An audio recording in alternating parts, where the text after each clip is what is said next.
हाँ तो भाई रंगों में मिला दो गुलाल, क्योंकि आएगी होली अब सीधे अगले साल। मस्ती में मनाओ होली, फिर चाहे अब सिग्मा मेल हो या फिर दीपक कलाल। तो होली की शुभकामनाएं दोस्तों। तो लैडर न्यूज की 12th एपिसोड में आपका लैडर भाई फिर से लेकर आ गया है इंडियन सिनेमा की साउथ से लेकर बॉलीवुड की सारी आड़ी तिरछी बैठी उड़ती न्यूज़ेस। जैसे थलापति में क्यों हुआ केस, रिलीज से पहले ही किसने जॉन की फिल्म को फ्लॉप बता दिया, ऋतिक रोशन, रणवीर सिंह, कार्तिक आर्यन के बीच किस बात की हुई छीना झपटी, और वॉर 2 और किंग क्यों हुई पोस्टपोन। हाँ तो सबसे पहले बात कर लेते हैं बॉलीवुड के sigma male the x lover of kaju katli John Abraham की अपकमिंग फिल्म द डिप्लोमेट की। अब इस फिल्म के रिलीज से पहले ही बॉलीवुड हंगामा वालों ने भविष्यवाणी कर दी है कि बड़े से जॉन की यह फिल्म छोटी सी ओपनिंग भी नहीं लेने वाली है। देखो 6 महीने बाद जॉन अपनी अपकमिंग फिल्म डिप्लोमेट जो कि पाकिस्तान पर बेस्ड होगी, इस फिल्म में पहली बार जॉन लात घूसे नहीं बल्कि दिमाग चलाते नजर आएंगे। लेकिन 25 मार्च 2025 को आ रही इस फिल्म को लेकर कुछ खास हाइप नजर नहीं आ रही है, और बॉलीवुड हंगामा वालों ने तो यहाँ तक कह दिया है कि ये फिल्म 3-4 करोड़ से ज्यादा की ओपनिंग नहीं लेने वाली। मगर क्यों?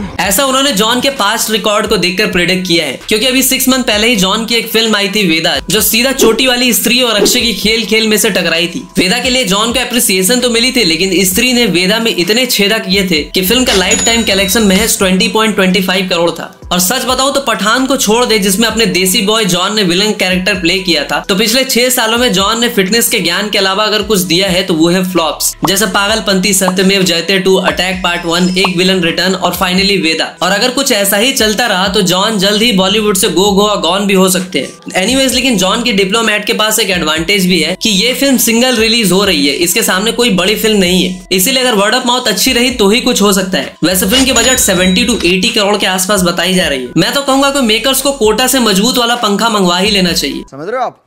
समझ रहे हो? वैसे अपने दूसरे देसी बॉय, मेरा मतलब फ्लॉप के शिकार अक्षय कुमार का रिकॉर्ड अभी भी लोग ब्रेक नहीं कर पा रहे। भाई माना अक्षय कुमार ने भले ही पिछले 2-3 सालों में कोई नया रिकॉर्ड नहीं बनाया हो, लेकिन आज भी लोग उनकी पुरानी रिकॉर्ड को तोड़ नहीं पा रहे हैं। तो देखो होली पे रिलीज हुई अब तक की सबसे हाईएस्ट ग्रॉसिंग फिल्मों का रिकॉर्ड अगर किसी के पास है तो वो अक्षय कुमार ही है। मैं नहीं मानता। और वो फिल्म है अक्षय कुमार की केसरी, जिसने भाई वर्ल्ड वाइड 153 करोड़ का कलेक्शन किया था। इसके बाद दूसरे नंबर पर आती है रणवीर की तू झूठी मैं मक्कार, जिसने 146 करोड़ का कलेक्शन किया था। थर्ड नंबर पर आती है विद्या नोलन की कहानी, जिसने 59 करोड़ का कलेक्शन किया था। फिर जाकर फोर्थ पे आती है बच्चन पांडे, जिसकी मोर्टेलिटी रेट 99.9% थी, और बच्चन पांडे देखने वाले 0.1% लोग ही बच पाए थे, लेकिन उस फिल्म ने भी भाई 50 करोड़ का कलेक्शन किया था। और इसके बाद आती है अनुष्का की परी, जिसने भाई होली पे 25 करोड़ का कलेक्शन किया था। तो बात करते हैं थोड़ी सी सलमान भाई की। तो अब देखो सलमान भाई रेस 4 में आए ना आए, लेकिन बॉलीवुड में ऋतिक, रणवीर और कार्तिक के बीच एक अलग ही रेस चल रही है, और वो रेस है ज़ॉम्बी फिल्म बनाने का।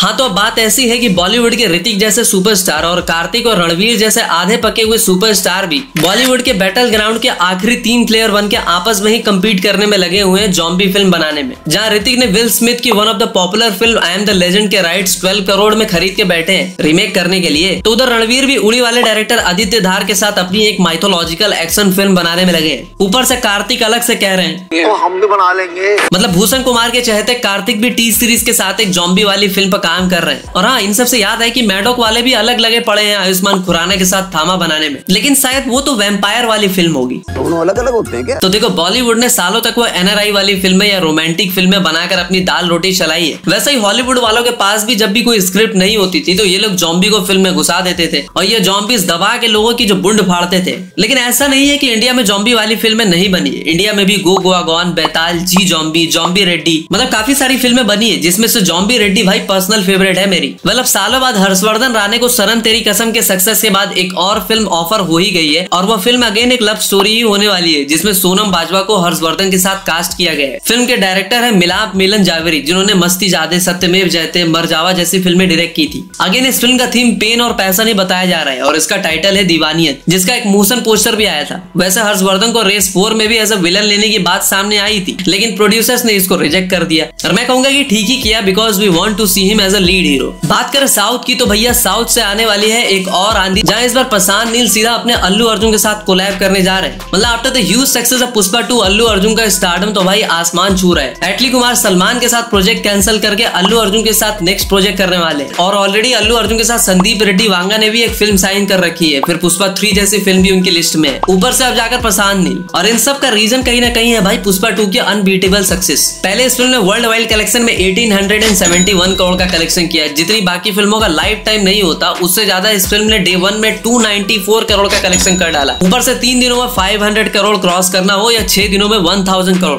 फिल्म ने सारे रिकॉर्ड्स को नेस्तनाबूद कर दिया। ऊपर से बाहुबली 2 का कलेक्शन भी सरपास कर लिया। ऐसे में कन्नड़ इंडस्ट्री के प्रशांत नील ने ऑलरेडी अपना जलवा तेलुगु एक्टर प्रभास के साथ सालार में दिखा दिया, लेकिन अब की बारी वो फिर से तेलुगु से ही अल्लू अर्जुन जैसे ब्लू पैन इंडिया स्टार के साथ कोलैब करने जा रहे हैं। ओटीटी प्ले की रिपोर्ट के अकॉर्डिंग दिल राजू ने प्रशांत नील और अल्लू अर्जुन के बीच एक मीटिंग फिक्स कराई थी, जहां प्रशांत नील ने ब्रीफली अल्लू अर्जुन को 2-3 प्रोजेक्ट्स का आइडिया बताया, जिसमें से अल्लू अर्जुन एक प्रोजेक्ट के लिए काफी एक्साइटेड भी हुए, जिसके बाद दे बोथ डिसाइडेड कि उस फिल्म की डिटेल नरेशन अगले मंथ में होगी। फिलहाल के लिए तो अल्लू अर्जुन जहां एटली वाली फिल्म में बिजी हैं, तो प्रशांत नील जूनियर एनटीआर के साथ। वैसे प्रशांत नील को KGF 3 भी बनानी है, लेकिन अल्लू अर्जुन के साथ प्रशांत नील की ये प्रोजेक्ट आते आते 2027 या 2028 तो हो ही जाएगी। लेकिन जब ये फिल्म आएगी तो पैन इंडिया फिल्मों के पुराने सारे रिकॉर्ड्स को तोड़ के रख देगी। बॉलीवुड से एक बड़ी अतरंगी न्यूज आई है कि कबीर खान इस बार 1 नहीं 2 नहीं बल्कि 3 स्टोरीज पर साथ में काम कर रहे हैं, जिसमें ऋतिक सलमान और विकी कौशल को लेने की रूमर्स भी आ रही है। अब देखो, वैसे तो कबीर खान के लास्ट 3 फिल्में फ्लॉप रही है और ये वही बंदा है जिसने सलमान खान को ट्यूबलाइट देकर उनका करियर फ्यूज कर दिया था। उसके बाद 83 और चंदू चैंपियन। सो देखना इंटरेस्टिंग होगा कि इसके बाद क्या होगा। लेकिन हमें यह भी नहीं भूलना चाहिए कि कबीर खान वही इंसान है जिसने सलमान खान को बजरंगी भाईजान और एक था टाइगर जैसी फिल्म दी थी, और चंदू चैंपियन भी एक काफी अंडररेटेड फिल्म थी। ऐसे में कबीर खान का पोटेंशियल काफी ज्यादा है और उनकी एक फिलॉसफी भी है कि भैया सीक्वल पे काम नहीं करना है। ऐसे में सच में देखना इंटरेस्टिंग होगा कि कबीर खान के कमान से और कौन कौन से तीर निकलते हैं। बट मैं कहूंगा कि एट अ टाइम एक ही स्टोरी पे काम करना चाहिए और एक ही फिल्म लानी चाहिए। 3 का फंडा मुझे कुछ समझ नहीं आया। मैं तो अगर 2 वीडियो की स्क्रिप्ट एक दिन में लिखूं तो इसकी स्क्रिप्ट उसमें और उसकी स्क्रिप्ट इसमें लिख दूं,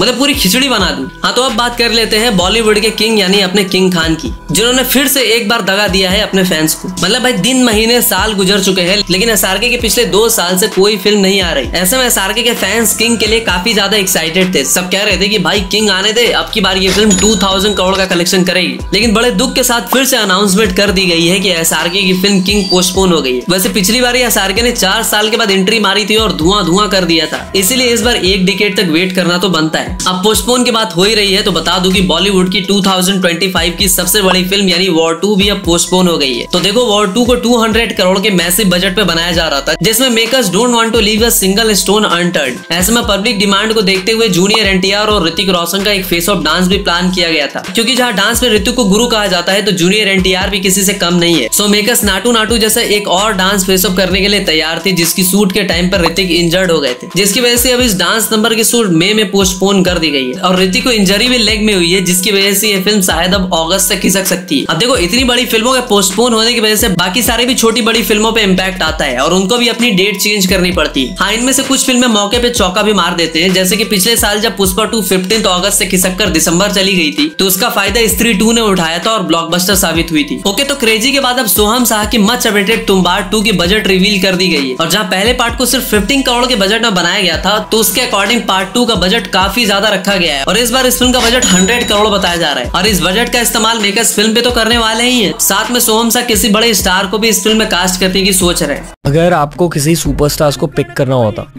एक्टर विक्रम हो सकता है, could be a good choice. Ranveer Singh हो सकता है, रणवीर सिंह उस दुनिया में फिट बैठता है। अजय देवगन, मृणाल ठाकुर हो सकता है। आपको भुवन को कास्ट करना चाहिए, भुवन बाम एज अ राक्षस, वो कर भी लेंगे। अब देखो, विजय थालापति को लेकर भी एक बड़ी ही नेगेटिव न्यूज सामने आ रही है, जहां विजय थालापति की फैन फॉलोइंग तो आज हर कोई जानता है, लेकिन फिर भी उन्होंने अभिनेता से नेता बनने की ठानी और अभी रिसेंटली उन्होंने टोपी पहन के एक इफ्तार पार्टी भी अरेंज कराई, जिसके बाद अब उन पर पुलिस कंप्लेन भी फाइल कर दी गई है। अब जिन्होंने केस फाइल किया है वो है तमिलनाडु सुन्नत जमात स्टेट ट्रेजर के सैयद घूस। उनका कहना है कि भैया ये सिर्फ पॉलिटिकल स्टंट है। उस इफ्तार में जितने भी लोग प्रेजेंट थे, आधे से ज्यादा या तो ड्रंकर्ड थे या फिर गुंडे बदमाश, जिनका इस्लाम से कोई लेना देना नहीं है, जिनका रोजा रमजान से कोई लेना देना नहीं। तो वेल, फाइनली अपने आर्टिस्ट यानी शाहिद कपूर की मच अवेटेड सीरीज फर्जी 2 की भी अनाउंसमेंट अब हो गई है। तो देखो, पहली बार शाहिद कपूर हमें किसी ग्रे कैरेक्टर में किसी सीरीज में दिखे थे। ऊपर से विजय सेतुपति और राशि खन्ना ने भी जबरदस्त काम किया था। इवन फर्जी आने के बाद लोग राज एंड डीके की फैमिली मैन से ज्यादा फर्जी के लिए एक्साइटेड थे and everyone was started looking for the second part. ऐसे में मीडिया वालों ने जब राशि खन्ना से इसके सेकंड पार्ट के बारे में पूछा, सो शी सेड की सेकंड पार्ट तो जरूर आएगा। सीरीज अभी राइटिंग स्टेज में है और मुझे या शाहिद या किसी को भी नहीं पता कि ये सीरीज अभी कब आएगी। पाएंगी। लेकिन अब जाकर न्यूज आई है कि राइटिंग पे काम ऑलरेडी हो चुका है और इस ईयर के एंड से इसकी शूटिंग पे भी काम स्टार्ट कर दिया जाएगा और इसके अगले पार्ट में हमें और भी ज्यादा ट्विस्ट एंड टर्न्स देखने को मिलेंगे। वेल, तो आज के लेटर न्यूज के अपडेट में इतना ही। मिलते हैं अगली वीडियो में, तब तक के लिए हर हर महादेव।